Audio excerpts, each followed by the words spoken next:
Hello दोस्तों, मैं विष्णु पांडे फिर आ चुका हूँ आपके लिए कुछ नई वैकेंसी और कुछ नई पोस्ट लेके।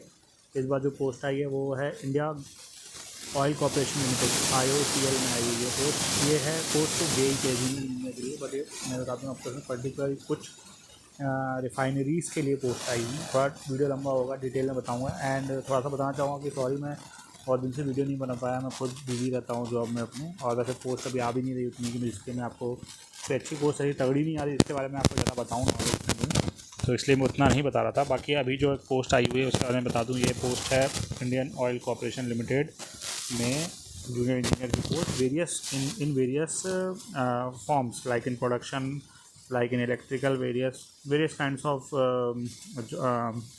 फील्ड्स में आई हुई है। और जो ये जो पोस्ट है ये आपको बता दूँ कहाँ कहाँ, ये हल्दिया में आएगी है, Mathura, Panipat refinery, petro complex, दाईबोगी और बैंगोंग, ये सब कोई पारादीप तो पोर्ट पता है आपको होगा, इन सब में आई हुई ये पोस्ट है। ठीक है, अब आपको थोड़ा कंपनी का बता दूँ। कंपनी जो है ये है महारत्ना है, और ये जो है इसमें जो आपको बता दूँ आपको ज़रा, इसमें जो आपका जो सैलरी है आपकी वो है 25,000 बेसिक पे आपको भर्ती करेंगे। 25,000 बेसिक पे आपको भर्ती किया जाएगा एज अ जेई पोस्ट पे। जेई पोस्ट पे आपको 25,000 पे भर्ती किया जाए, जो कि आपकी 1,05,000 तक आपका वेरी करेगा बेसिक। बट जैसे जैसे आपका प्रमोशन होता जाएगा ये आपका बेसिक आपका बढ़ता जाएगा। सो अगर इस पर कैलकुलेट करें, सबसे पहले मैं आपको कोई भी चीज़ बताने के बाद सबसे पहले आपको सैलरी बताना चाहूँगा कि सब सैलरी के लिए इंटरेस्टेड रहते हैं। सैलरी है तो है भाई, नहीं तो कुछ नहीं है ना। पहले तो मेरे ख्याल से परमानेंट पोस्ट है, और सैलरी जो इसमें है आपको 25,000 आपका 25,000 बेसिक है।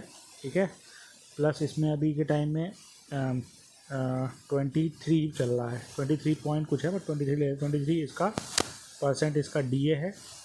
और आपको यहाँ पे 9% मिलेगा मेरे ख्याल से HRA, क्योंकि आप जो हैं वहाँ रह रहे हैं। आपको ये जो भी ये B क्लास सिटीज़ हैं, ये अभी मेट्रो सिटी नहीं और A क्लास में भी नहीं आती है, B क्लास में आएगी, तो 9% आपका HRA होगा, 23% आपका वो होगा। और एक चीज़ और मिलेगा, जेई लोग को मिलता है 35% पक्स मिलता है, तो 35% आपको पक्स मिलेगा। अगर नहीं हुआ, अगर CDA पैटर्न में होगा तो फिर ये कुछ ना मिला के आपको उनका अलग 28% चल रहा है BDA।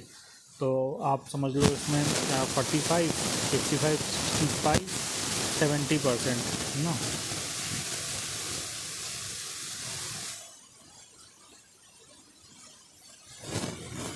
तो मतलब 70% 25,000 का 25K का आपको 1.75% 1.75 कैलकुलेट कर लेंगे, मतलब डबल जो हो गया इतना 50,000 में 40,000 करीबन, 40,000 करीबन सैलरी आपकी बनेगी। ठीक है, तो ठीक है, अच्छी सैलरी है, जॉब है कहाँ, और बहुत सारी पोस्ट आई हैं। अब मैं थोड़ा आपको बता दूँ इसके बारे में कि इसमें कौन कौन से फील्ड में कहाँ कहाँ पोस्ट है। जैसे जूनियर इंजीनियर असिस्टेंट करके पोस्ट है इसमें प्रोडक्शन में। इसमें गुवाहाटी, बरौनी, गुजरात, महाराष्ट्र, PRPC, पानीपत, दिग्बोई, बोंगाईगोन गाँव, पारादीप, इन सब में आई हुई है पोस्ट।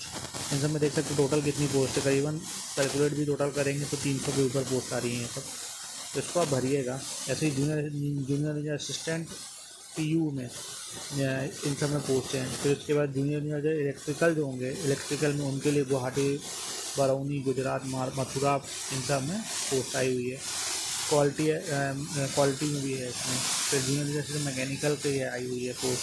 आप देखना इसको, नोटिफिकेशन में डाल दूंगा आपको लिंक, आप लिंक से डाउनलोड करके देखिएगा इसको।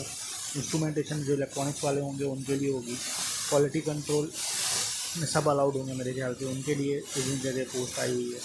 ठीक है, सेफ्टी बहुत अच्छी पोस्ट है। सेफ्टी में आपको देखना पड़ता है रिलेटेड जो भी इक्विपमेंट है कैलिब्रेटेड है कि नहीं है, सेफ्टी फॉलो कि नहीं करते। क्वालिटी कंट्रोल एनालिस्ट है, ये आपको जो भी प्रोडक्ट्स आ रहे हैं उसका मतलब उसका मतलब एज पर स्पेसिफिकेशन वो दिया है कि नहीं दिया वेंडर ने आपको सामान, आपको ये सब चेक करना होगा। जो भी आपको आपको रेस करनी होगी चीज़ें, जो भी स्पेयर चाहिए होंगे मशीनों को, उसके लिए आपको इंडेंट रेस करना पड़ेगा।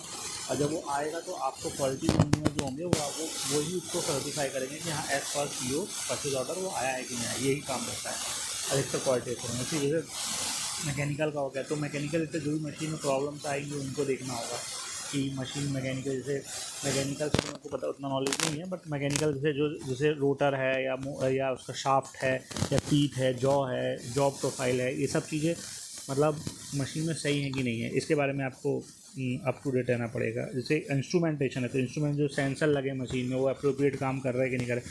कुछ ख़राब हो गया तो रिपेयरेबल हो सकता है तो उसको रिपेयर करवाएंगे, नहीं हो सकता है तो उसको आप नया कहाँ से प्रोक्यूर करेंगे, कहाँ से उसको खरीदेंगे। ये सब चीज़ें आपको जेई लेवल पे हैंडल करना पड़ेगा। जो भी आप एज आप इंचार्ज रहेंगे एक आपके शॉप फ्लोर में, और शॉप फ्लोर के इंचार्ज रहेंगे, आपको पूरा एक शॉप संभालना। जैसे आपके नीचे 50, 60, 70 कितने व्यक्ति हो सकते हैं, आपको उनको हैंडल करना है और अपने ऊपर वाले एग्जीक्यूटिव को आपको रिपोर्ट करना है। So it is very good job, very high profile and very dedicated to work kind of thing. You will get lots of experience while working as a J in such kind of PSUs. So it is very good. So देखना आप इसमें fire and safety में जा सकते हैं। फिर आप इसमें जो है अपना आपका क्या है, junior assistant, junior material assistant, CPSO का काम है। परचेज में जो मटीरियल जो आता होगा, आप परचेज इंडेंट रेस करोगे, आप अलग डिपार्टमेंट होता है। तो इन सब चीज़ों में अब देखिए, इसमें क्वालिफिकेशन में एक्सपीरियंस एक चीज़ में दिक्कत क्या है, इसमें एक्सपीरियंस मांगा हुआ है। तो अलग अलग है, जैसे प्रोडक्शन में देखेंगे तो 3 ईयर का सब में डिप्लोमा है। डिप्लोमा तो आपने किया तभी आप अप्लाई कर सकते हैं। पहली बात तो ये बीटेक वाले मेरे ख्याल से नहीं कर सकते होंगे, डिप्लोमा किया है तो आप अप्लाई कर सकते हो। और minimum 1 year of post qualification experience in operation, rotating shaft and pump house, इन सब में आपने अगर कहीं काम कर रहे हैं तो आपको 1 साल का एक्सपीरियंस है, तो आप इसको फिल कर सकते हो। बहुत अच्छी अपॉर्चुनिटी, जिसने पहले थोड़ा बहुत भी काम किया, कोई PSU में किया है, कोई प्राइवेट कंपनी में किया है, जहाँ तक आप इसको पक्का भरिए और सही है, ठीक है।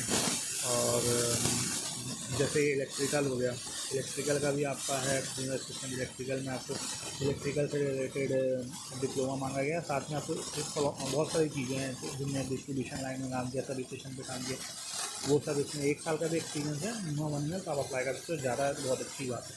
मैकेनिकल में ऐसे ही होगा, जो बॉयलर ये सील्स हो गया, बेयरिंग्स इनमें स्टीम टर्बाइन्स, इन सब में बॉयलर में काम किया है, तो सब एक्सपीरियंस होगा। इंस्ट्रूमेंटेशन में जिसने PLC में काम किया हुआ है, और क्या कहते हैं अपना, जिसमें ये एनालिसिस है पेट्रोकेमिकल रिफाइनरीज, जिसमें हैवी केमिकल फर्टिलाइजर है, पावर प्लांट में जिसमें काम किया हुआ है, उनको मिलेगा। क्वालिटी एनालिसिस में क्या है, फिजिक्स BSc वाले वालों का लॉ किया है क्वालिटी में, जिन्हें क्वालिटी कंट्रोल में आप अगर जाएंगे तो अपनी BSc किया हुआ है, केमिस्ट्री, इंडस्ट्रियल केमिस्ट्री, मैथमेटिक्स से लेकर 50% की आपकी ऊपर की डिग्री है, तो आप इसमें अप्लाई कर सकते हैं। तो ऐसा ही है। तो junior assistant fire and safety में भी आपने देख लीजिएगा कि मतलब क्या है उसमें फायर एंड सेफ्टी का, तो जिनने वैसा किया है वही अप्लाई कर सकते हैं, तो मेरे ख्याल से नहीं अप्लाई कर सकते। तो यही सब चीज़ है, ज़्यादा कुछ नहीं है इसमें डिटेल में। अब इसमें और क्या बता दूं मैं आपको थोड़ा बहुत, जैसे तो इंस्ट्रक्शन आप पढ़ लेना, उतना कुछ जो इम्पोर्टेंट है वो बता देता हूँ। हाँ, फिर आपको क्या है इसमें कि आपको जहाँ भी आप फिल करोगे, आपको वहाँ कहीं भी लोकेशन में आपको दिया जाएगा, आपको जाना पड़ेगा, ये पहले ही लिखवा दिया जाएगा। आपको SBI कलेक्ट के थ्रू पेमेंट करनी, 150 रुपये का फॉर्म है। जनरल, EWS और OBC कैंडिडेट आर रिक्वायर्ड, इनको 150 रुपये का फॉर्म भरना है। बाकी और सबको मेरे ख्याल से वो SBI कलेक्ट के थ्रू भरना पड़ेगा आपको, ठीक है। और SBI कलेक्ट में जाके आपको पेमेंट करना, इंटरनेट बैंकिंग होगी आपके पास तो पेमेंट हो जाएगा आपका SBI कलेक्ट में। नहीं तो फिर आप कोई भी शॉप में जाओगे ना, जहाँ पे कंप्यूटर शॉप होता है, उसमें जाके आप उनसे बोलेंगे, वो आपका पेमेंट कर देंगे, 10-20 रुपये एक्स्ट्रा चार्ज लेंगे। फिर उसके बाद मेन चीज़ क्या आती है, जब आप फॉर्म भर लेंगे, उसका ऑनलाइन प्रिंट निकाल लेंगे, तो आपको प्रिंट आउट ऑफ, देखिए इसमें प्रिंट आउट ऑफ क्या क्या लेना है, प्रिंट आउट इसमें प्रिंट आउट लिंक निकलवा लेना है। A colour photo copy self attested और self assistant copy of the following, ये पहले print out of online application आपको निकलवाना है। A colour photograph under self assessment, ये आपको 2 फोटोग्राफ निकले। पहले ज़माने में जैसे भरा करते थे ना फॉर्म, वैसे फॉर्म भरना है। ये आपको फॉर्म फिल करके आपको ये चीज़ निकालना। फिर आपको मैट्रिकुलेशन की एक फ़ोटोकॉपी लगानी है। मार्कशीट 12th, मैट्रिकुलेशन किस लिए होगा, आपका DOB चेक करने के, डेट ऑफ बर्थ चेक करने के लिए। फिर आपका जो मार्कशीट होगी ऑफ 12th क्लास वो लगानी है। फिर आपको एक सर्टिफिकेट मिलता है, अगर CBSE में होंगे तो एक पासिंग सर्टिफिकेट मिलता है, वो सर्टिफिकेट आपको लगाना पड़ेगा इसमें। और फिर उसके बाद आपको, जैसे आप SC ST हैं, OBC है, तो आपको अगर कोई कंसेशन लेना है तो आप उसका सर्टिफिकेट लगाएंगे, आपको मिला होगा। एक्सपीरियंस सर्टिफिकेट है तो वो लगाना होगा। फिर उसके बाद एक्स सर्विसमैन का तो मैं उतना नहीं जानता, एक्स सर्विसमैन का जो भी होता है उनका डॉक्यूमेंट वो लगा देना।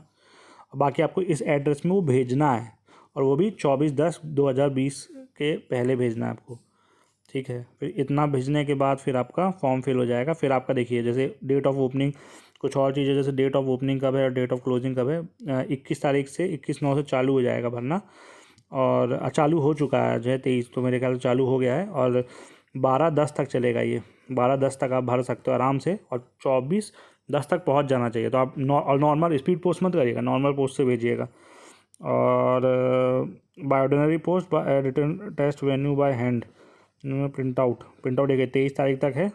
उसके बाद tentative date of return exam 24 तारीख को, 24/10 को मेरे ख्याल से एग्ज़ाम है आपका।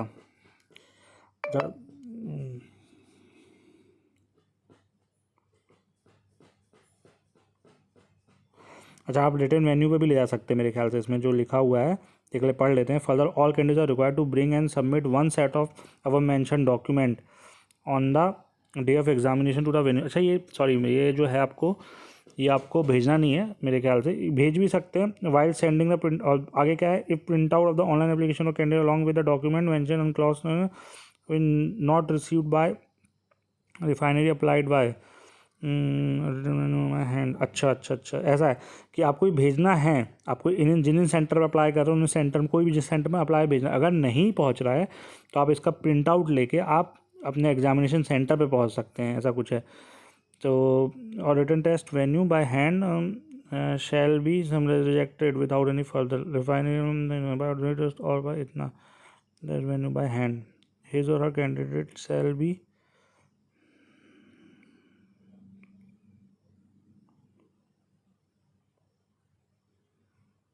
while sending the document। नहीं यार, इसमें if print out the online application of candidate along with the document mentioned in clause above is not received by the refinery applied by ordinary post or by at written test venue by hand, his or her candidature shall be summarily rejected without any further communication। Candidate should be subscribed post sending। तो इसको आपको, मेरे को जितना समझ में आया, इसको आपको इसी पे ही इन सेंटरों पे भेज दीजिए। आप क्यों आप रिस्क लेंगे, आप इस पे भेज दीजिए, नॉर्मल पोस्ट पे भेज दीजिए। फिर आपका अगर पहुंच जाएगा तो आपको आ जाएगा, आपका हो जाएगा, आपको एडमिट कार्ड इशू हो जाएगा, और आपका रिटन टेस्ट के लिए आप शॉर्ट लिस्ट हो जाएंगे। फिर आपको बुलाया जाएगा, अगर आपके सब डॉक्यूमेंट सही पाएगा, आपका एक्सपीरियंस सर्टिफिकेट और सब सही पाएगा तो आपको बुला लिया जाएगा। तो बस यही। अब बाकी एक चीज़ और बता दूं, देखिए मैं उतना तो नहीं पता, आप डिटेल में इसको पढ़िएगा तो मैं आपको इसलिए वीडियो बना रहा हूँ कि मैं आपको ये बता पाऊँ कि तैयारी है वही कैसी करनी है। इसमें जो क्वेश्चंस आएंगे, मेन जो इसमें क्वेश्चंस आएंगे, रिटन टेस्ट है तो इसमें टेक्निकल तो आएगा ही, और टेक्निकल के लिए आपको पढ़ना पड़ेगा क्या, जैसे मैं पहले बता चुका अपनी सब वीडियो में कि टेक्निकल के लिए आपको वही मेड ईजी जो होता है अपना, मेड ईजी का जो हैंडबुक होता है, मेड ईजी का जो हैंडबुक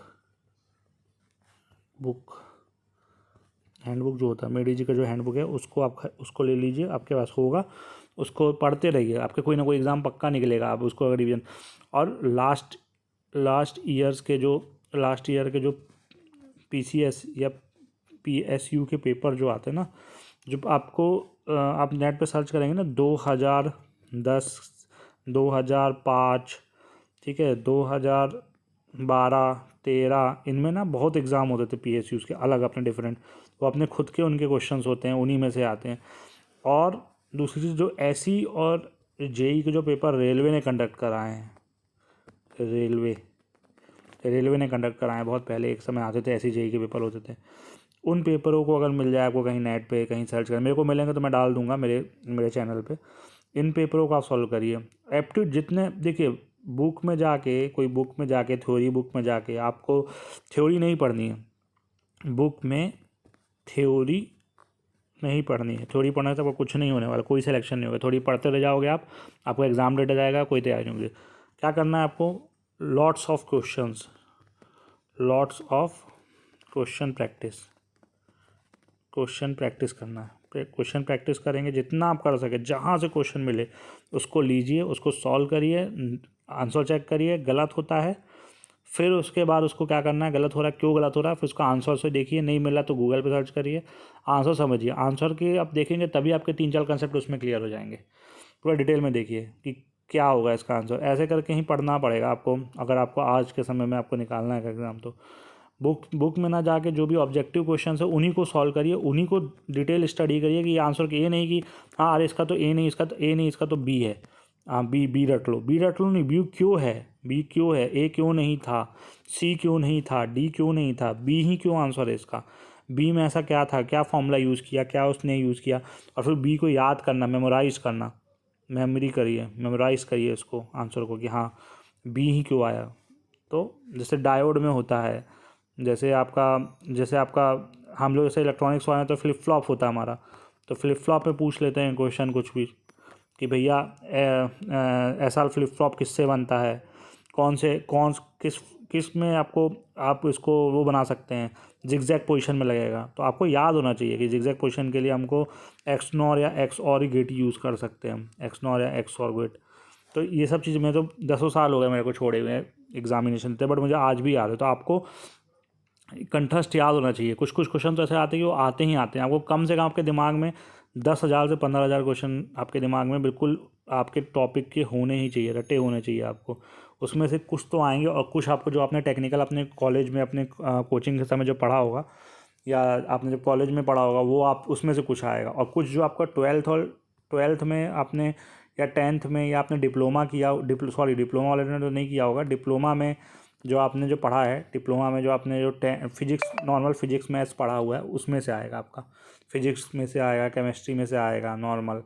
तो यही सब क्वेश्चंस आते हैं मेन इसमें, बाकी तो ऐसा कुछ नहीं है कि उतना डिटेल में, बाकी हो सकता है मैं कहीं गलत भी हूँ, मुझे उतना नॉलेज नहीं है, मैं तो बस आप लोगों को थोड़ा बहुत हेल्प करने के लिए बना देता हूँ वीडियो। तो आप इसको करिए, तैयारी करिए, जो डाउट हो तो पूछिएगा नीचे कमेंट में, मैं आपको हेल्प करूँगा कि आपको और बता सकूँ इसके बारे में। थोड़ा लंबा वीडियो बन गया, बोलेंगे अगर तो मैं सेकंड पार्ट ही बना दूंगा कि कैसे इसको तैयार करना। बाकी इसको फॉर्म को प्लीज़ फिल करिए, फॉर्म फिल करिए, 150 रुपये का फॉर्म है, आप अपना इसको फिल करिए, आपका नहीं भी होएगा तो एक एक्सपीरियंस मिलेगा आपको क्वेश्चंस का। अब क्या है, कोविड सिचुएशन ख़त्म हो रहा है, अब धीरे धीरे बहुत वैकेंसीज आएंगी, धीरे धीरे सब में ज़रूरत पड़ेगी, बहुत सालों से वैकेंसी नहीं आ रही है और बिना वैकेंसी के PSUs नहीं चलेंगे। अगर आपको मेरे को भर्ती नहीं मिलेगी तो कौन चलाएगा भैया PSUs, बस प्राइवेट कंपनी चलाती रहेंगी क्या? तो ऐसा नहीं होने वाला है, आप लोगों को सबको मिलेगा जॉब, और तैयारी करिए, वैकेंसीज आएंगी, बट अपनी तैयारी आप इस मत सोचिए कि वैकेंसी आएगी कि नहीं आएगी, सरकार क्या करेगी, सरकार तो अच्छा कर ही रही है, बट अपनी तैयारी आप पूरी फुल रखिए, पूरा मैक्सिमम स्पीड में करते रहिए। अभी देखिए 3-4 एग्ज़ाम, NHPC आ चुका, HURL आ चुका है, उसके पहले अभी DFCCIL का पेपर हुआ था, ठीक है, तो पेपर आ रहे हैं, आपकी तैयारी नहीं है इसलिए आपका सिलेक्शन नहीं हो रहा है, ठीक है, आप ये सोचिए, ये नहीं बोलिए कि नहीं नहीं मैं तो किस्मत ख़राब है या क्वेश्चन गलत होता है, ऐसा नहीं, आपकी तैयारी नहीं है, क्यों दूसरों का क्यों हो रहा है, आपका क्यों नहीं हो रहा है, वो बंदे कैसे टॉप 10 में भी आ जा रहे हैं और आप मतलब आप नहीं आ पा रहे हैं, कुछ ना कुछ तो आप में फॉल्ट है ना, उस फॉल्ट को भी रिकॉग्नाइज़ करिए और अपनी तैयारी चालू रखिए, तभी आपका हो पाएगा, बिल्कुल ज़ोर शोर से लग जाइए। देखिए एक चीज़ और बताना चाहूँगा, ये 20 से 30 की जो उम्र होती है ना, बहुत इंपॉर्टेंट होती है, इसमें ही आपका करियर, आपका लाइफ, आपका आगे का भविष्य जो होता है वो डिपेंड करता है। इसके बीच में आपने अगर अपना सब चीज़ छोड़ के, जो यंग आप जानते हैं, जैसे यंग बच्चे हैं, यंग लड़के हैं, तो उनको बहुत आशाएं रहती हैं, लाइफ आती रहती है, उनको लगता है कि हाँ यार मैं ये करूँगा, कार लूँगा, घूमूंगा फिरूँगा, इन्जॉय करूँगा, बट यही समय ऐसा भी होता है जब वो अपना पढ़ के अपना करियर बना सकते हैं और अपनी लाइफ को बहुत अच्छा स्मूथली, अब आगे का जीवन जो होता है, जो 30+ के बाद एक जो जीवन आता है फैमिली वाला, उसको बहुत अच्छे से इन्जॉय कर सकते हैं। और अगर आप 30 मतलब आप 20 से 30 इन्जॉय कर लो, ठीक है, पहले इन्जॉय कर लो, और 30 के बाद फिर रो बैठ के, 30 से के बाद आपकी जॉब नहीं रहेगी, ठीक है, आपकी शादी नहीं होएगी, कोई आपको पूछेगा नहीं, घर में इज्जत नहीं मिलेगी आपको, और फिर आपको कोई नहीं कुछ रहेगा, चाहे आप कितने सुंदर स्मार्ट है कुछ भी हो आप, वो कोई फ़र्क नहीं पड़ता, आपको कोई नहीं पूछने वाला, और फिर आप बैठ के ऐसे बस अपना टाइम काटोगे, आपको कोई इज्जत नहीं मिलेगी। और वही आपने अगर 20 से 30 के बीच में आपने अच्छी पढ़ाई कर ली, थोड़ा आप जितना हो सके, जितना बिल्कुल सब चीज़ से कट जाइए, कोई मोबाइल नहीं, कोई छोटा सा नोकिया का फ़ोन ले लीजिए, एक तो छोटा वाला, बस कॉल आने के लिए कि माँ से आपकी बात हो पाए, मम्मी से, जो कि एक मम्मी से, सिस्टर से जो कि बात हो सके, उनसे बात करिए थोड़ा बहुत और अपना फोकस करिए बस पढ़ाई पे। कोविड ख़त्म हो चुका है, जॉब्स आएंगी, वैकेंसीज बहुत सारी आएंगी और यही टाइम है आपके पास करने का और आप निकाल लोगे, बस यही चीज़ है। तो आप करिए तैयारी और इस चीज़ को याद रखिए, जो भी 20-30 के बीच में हैं, उन्हीं के लिए मैं बोल रहा हूँ, क्योंकि मैं भी इस दौर से गुजर चुका हूँ, गुजर के रहा हूँ, अभी आखिरी आखिरी चल रहा है इसी में। बट लगता है जब हो जाता है सिलेक्शन है तो बहुत अच्छा लगता है, मैं आपसे रियली बता रहा हूँ, बहुत आपको अच्छी फीलिंग आएगी। जब तक नहीं होएगा तब तक लगता है कि कुछ नहीं हो रहा लाइफ में, बट जब हो जाता है तो बहुत ही अच्छा लगता है। इस चीज़ को एंजॉय करिए और thank you, all the best. और हो सके तो ऐसी मेरी बातें सुनने के लिए, जो कि मैं डस रहा हूँ आपको मुझे पता है, और सुनने के लिए मेरे चैनल को सब्सक्राइब कर लीजिए और फॉलो माई लिंक्स और शेयर और देख लीजिए, जो करते बने करिए, बस पढ़ाई करिए और कुछ नहीं चाह रहा मैं। Thank you, all the best, bye.